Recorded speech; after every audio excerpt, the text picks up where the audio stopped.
Hello, guys, and I'm really glad that as this holiday season continues, our interviews with the Friends of Ukraine and Friends of the Channel continue. And I'm very happy to welcome Anders Pak Nilsson on the channel in our community. Hi, Anders. Hi, good to be here. We are talking in this magical period where people are supposed to visit their relatives, eat, drink, I don't know, get presents. But unfortunately, some evil things continue happening. And even though this is a more optimistic New Year interview, I would like to start with a question. What is happening in the Baltic Sea with this internet underwater cables?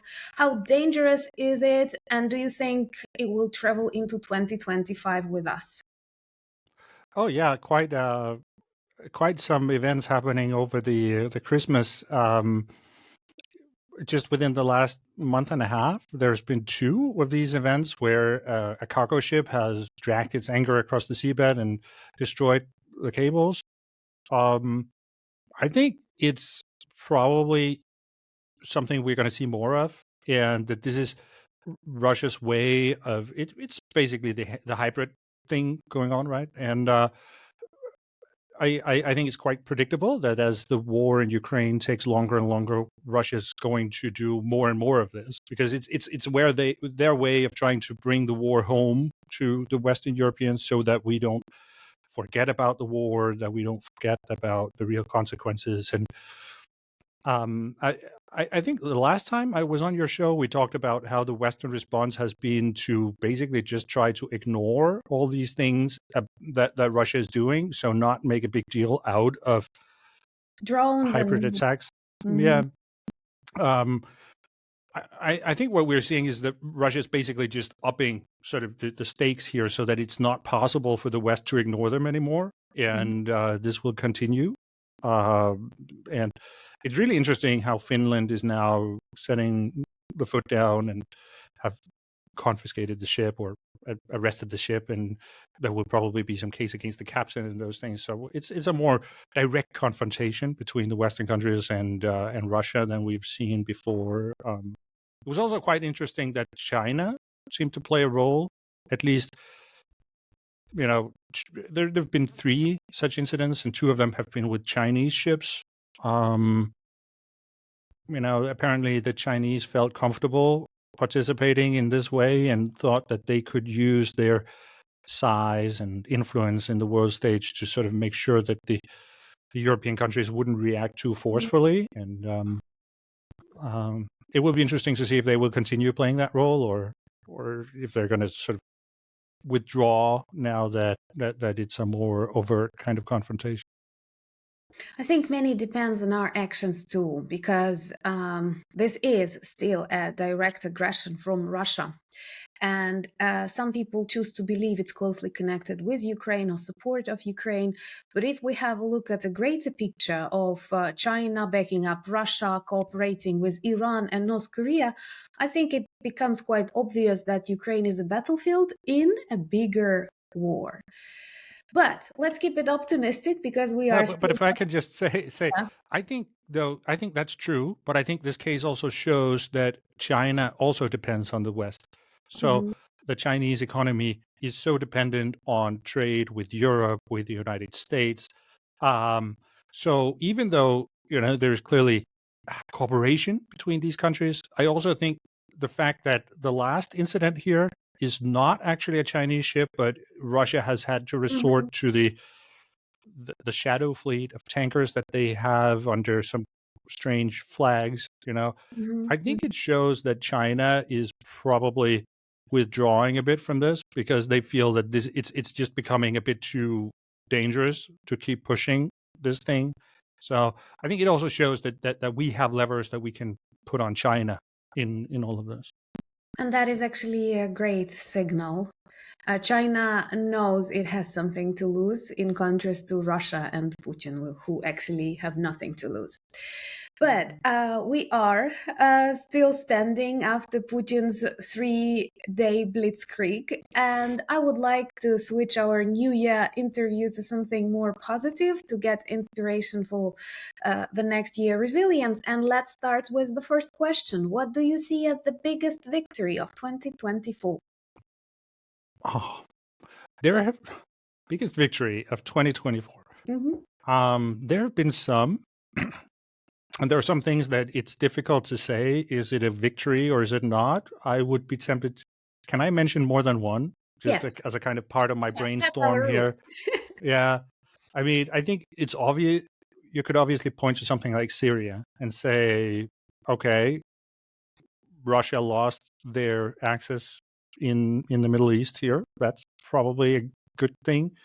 I would also say something like the Kursk offensive seems to me like it seems promising, but it's still a bit early to say what would because it's still something that's playing out, right? But I think it looks like the Kursk offensive was a good choice for Ukraine and a successful way of forcing Russia to use their military resources on Russian territory instead of Ukrainian territory. Um, oh, but when I'm probably going to say the Polish election, though. I think that was in 2024, wasn't it? Yeah, Um, the I beginning, think so. if I'm not mistaken. I think What I'm going to point consequences? to Mhm. yeah. Let's say it's in 2024. I'm going to point to the Polish election as something that I think was maybe the most important victory in going forward because it was something that went against that tide of where more these right wing populists take over Mhm. different countries, and then we suddenly have Poland moving the other direction. And I think it might be more consequential for Europe's support of Ukraine going forward into 2025, having this strong supporter in Poland of Ukraine. I think it's going to be important with the new administration in the United States and so forth. Yeah, this is a good for a person living like 80 kilometers away from the Polish border. I totally agree with you, and that's definitely a country that helps a lot and influences the US opinion, including. And I think that losing this geopolitical influence by Russia is quite important because if we look at the way Azerbaijani president recently spoke with Putin, it is definitely a wind of change for the Kremlin. But still, returning back to reality, what do you consider the greatest failure or maybe challenge in 2024? Oh, in 2024, um, for Ukraine, I Can be think the for you. greatest challenge has been dealing with an administration in the United States that has been reluctant to provide the kind of help that is really needed. Mhm. I think that's a challenge that's going to go into 2025 as well. It's Yeah. just a different administration, but even with the Biden administration, this year has really been the year where it's become clear that even though the Biden and they like to do these photo ops, and Biden would say things like we're standing shoulder to shoulder and we're there for as long as it takes and all these things, it's really become clear that the United States has had a very different idea of how this war should play out and what an end game would be. And um, I think trying to balance that all the time for Ukraine has been super challenging. Uh, keep on pushing the boundaries so you get closer to where you actually want to go, how you see this war ending in a sustainable, possible way, but at the same time doing it in a way where you don't lose the trust of the Americans who clearly wanted something else. So I think that's been probably the biggest challenge. Yeah, you are right. I can confirm it as a Ukrainian. And here's a tricky question many don't like to answer, so maybe we will change it a little bit because not many people want to talk to Putin. But if you had an opportunity, let's say to ask a question, Zelensky, Trump, or Putin, what would that person be, and what would that question be? Oh yeah. I don't know exactly how I would formulate that question, but I would say it would be something about, to Putin, Hmm. something about how there is a discrepancy between what he's trying to do, which is this recreate the empire or bring back roll back some of the things about the collapse of the Soviet Union that he seems to believe are like Hmm. uh, uh, Geopolitical uh, catastrophe. yeah, I think you used the word geopolitical catastrophe, right? Um, does he not see that what he's doing is exactly what brought the Soviet Union to that state where that happened, and that Mhm. his actions today are leading Russia to the same place? Like, is he really not? I would like to ask him about that. Um, uh, I don't expect to get any answer though. But it just seems so strange to me, and it's one of those examples of how people can do something while being totally ignorant of what their actions actually do. Mhm. Yeah, exactly. Living in this totally created by his environment reality. That's a good question to ask. And honestly, there are too many symptoms: exhausting wars, economic collapse, lack of unity in the society. So hopefully, we will see that in the years to come. What are your personal goals for the next year? Oh, my personal goals. I don't know. I think I'm probably gonna go with something like that everyone else is going with as well. Start the new year by getting into shape or something. I've been working too much. Mhm. In 2024, I've been having a full time job and then doing these YouTube videos on the side. It's just it's a lot, and I would like to be able to take a little bit more care of myself in the coming year. So that's my New Year resolution, and we'll see how far it goes. That's a great resolution, and it returns me back to the interview with Vlad Wexler, who always has a very nice wish to his viewers and friends, and he says, "Be gentle to yourself," and I think that's Yes. very wise. um, well, after we win here in Ukraine, I'm sure you will love to visit the country. Where would you like to travel in Ukraine? What would you like to see first? Oh well, I guess I'd end up in Kiev first, but Mhm. this is not super. I don't know, super cheerful, but I would like to go to those places that we've been talking so much about, that I've been talking about endlessly on TV, and Mhm. you know, I I still have this idea of going to Bakhmut. Mhm. I would like to see that place. I would like to see those, you know, the locations we've been talking so much about. So that's not super cheerful, but that's definitely something I've been thinking about throughout this war, that I would really like to travel to these places and see them. But then I think I would say I would like to go to Odessa as well, or just because I've heard so many nice things about Odessa and how it's a beautiful city, and I also like the climate, and so I think that will probably be a good trip there. Where do Yeah. you think I should go? Well, that's a nice choice. And I think you should start traveling from Poland and visiting me in Lutsk. Because Volhynia region is actually nice, and it has lots of like connections with Viking culture and so on. Because we are closer to the north, we have forests, we have marshes, lots of berries, mushrooms, and stuff like that. If you're interested in nature, you should not skip the Carpathian Mountains. They are very Hmm. beautiful with specific cuisine and so on. Then, of course, Lviv, Kyiv, Odessa, you are very right. Kharkiv is the city of my love. I defended my PhD there, and now it surprises me with its resilience. And it's very different and interesting from the architectural point of view.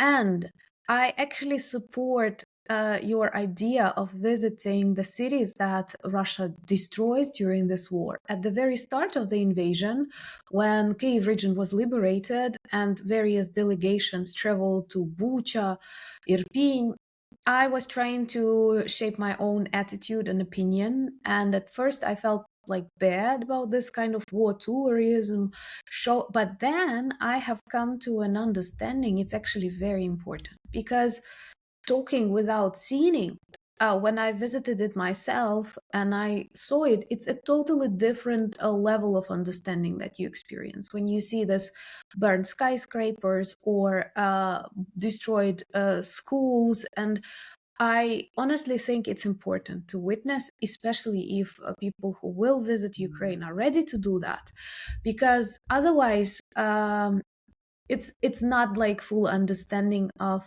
the level of evil that Russia caused to the world, because the influence, especially on nature, on the ecology of the Black Sea, of lots of Ukrainian natural reserves, it's not just about this territory; it's about the world. Mm. But let's talk about good things. And could you share with our audience what was the best present you have ever received for this holiday season? um, not for this one, just for Yeah, the best Christmas in your present life in general. so Yeah, far.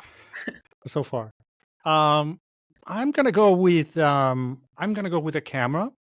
Mhm, When I was starting out my YouTube channel, and I got a mhm, camera, so I could actually stop using just my phone and mhm, then start making real videos. mhm. I I think that was that was really nice. I really that was a good present. Yeah, I'm, I'm That gonna go is with an that one. inspirational present. That's good. Yes, I think so. I'm using it right now. That's the one I'm looking into. So, yeah. So it's working. Thank you so much. That's a good present indeed. And you know that I'm also a language teacher, so that's one of my favorite questions. Is there any Ukrainian word or words or phrases that you would like to learn together right now? Uh, yes, of course. And I'm gonna cheat here and say we actually have started this conversation before because we somehow ended up in a discussion about Ukrainian names. Uh-huh. Um, so and I thought that was really interesting. So could could could you maybe just expand on that, or like what are the different Ukrainian names from the different regions? And um, we started with your name. Okay. I actually. Yeah, we were actually talking with Anders that sometimes people from other languages may mispronounce our names because they are different from the classical English pronunciation. And I often hear people say, instead of my last name, Danilchuk, I often say Danilchak, Danilchik, Danilch, and so on and so forth. And I've got used to that. But actually, my kind of surname with this ending chuk is like very, very popular in the western part of Ukraine. So lots of people who are Danilchuk, Prokopchuk, and Levchuk, Kovalchuk, they actually come from the western Ukraine. And in the central Ukraine, we have Enko, like the former president of Ukraine, Yushchenko, and Antonenko, Mikhailenko. These are more popular names. And Zelensky, for example, President Zelensky is like quite universal, but also closer to the Western Ukraine, and some Polish names also resemble that. So actually, by some of the endings in our surnames, you can identify from what part of the country the person is. But it's not always true because, like, the world Hmm. is dynamic, people are traveling, and so on. Yeah, people move. That's actually interesting. I would have thought that the ski ending there would be more Russian inspired because they have that Uh, as well. But well, they do have, but it would sound differently a little bit. For example, ski, it's more like Polish, but ski, like it sounds different for me. I would say very often the way for example, the surname of Ukrainian president is pronounced in the US, Zelensky. It's very Polish for Ukrainian ear. And the Russian version would be Zelensky. There should be ki, sound. So this E is actually more common to that. And the spelling sometimes is very different, because even when I describe my vlog, I don't know, Zelensky, double Y, or Y-I, so on and so forth. But still. Okay. Well, thank you. Thank you for asking. And let's talk about inspiration, this geopolitical inspiration, if it's a combinable phrase, What global event in 2024 inspired you most? Oh, what inspired me in 2024? Oh, I don't know. That's a tough one. I mean, I think 2024 has been the American election just took up so much, but I don't know if I call that inspiring, at least No, not in I don't. I don't think so. No. I'm going to go with something very I'm going to go with something very simple here. I think actually the after the American election,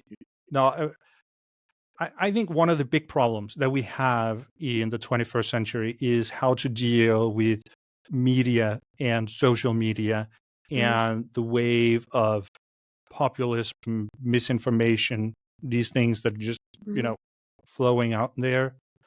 And I think the architecture of our social media space is one of the very big problems in all that. So if I were to point to something inspiring, then that would be in the aftermath of the American election, how there was the big move from X to Blue Sky, which I think I see as an important event in maybe getting to a point where all this misinformation will have less traction, and we might not be so vulnerable to it going forward. It's of course not going to solve everything, but I just found it inspiring that finally we saw a move away from Elon Musk's platform to something more optimistic. I want to thank you for the video about X, like this Twitter degradation, and that sometimes, no matter how hard we try, we cannot trick artificially modified algorithms.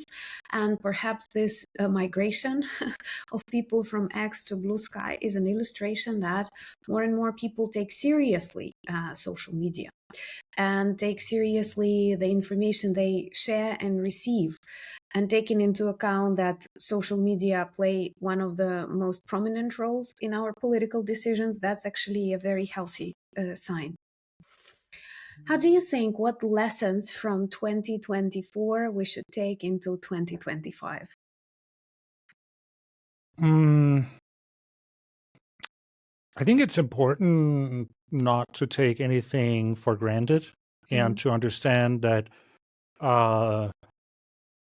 things that, sometimes things like our democracy and those things, these are vulnerable things. They can disappear if we're not careful about it. And that democracy is something that we're building for each generation. Every person has to learn it from anew. It's not something we're born with. And that if we're not careful, then things can go in the wrong direction.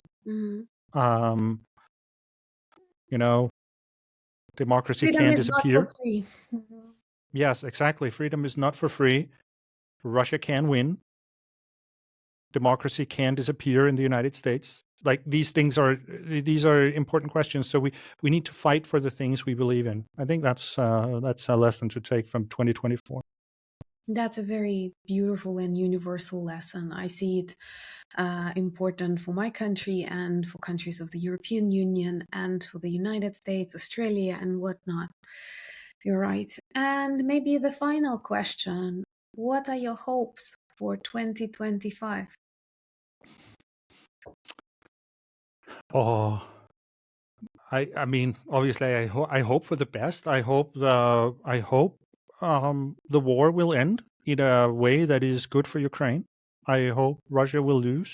Um, I hope we will. I think we are coming into 2025 in an extremely naive place. Right, uh, there is a new administration coming into the White House that they the way I see it, I mean, they clearly don't understand the dynamics of what's going on. So there Mhm. will have to be a learning process. And Mhm. I hope they learn the right things, and I hope they do it quickly so we can have the right decisions being made. Support for Ukraine can remain high. And um, I mean, I've also made videos about how the economy is not sustainable, how Russia is basically reaching a point where it will be harder and harder for them to sustain the war. If Ukraine can maintain a high level of support at this point, then I think things are looking pretty good for Ukraine in terms of the war. But it depends on the Western countries, you know, finding a way out of the mess that will follow the inauguration of Donald Trump. So that would be my hope here.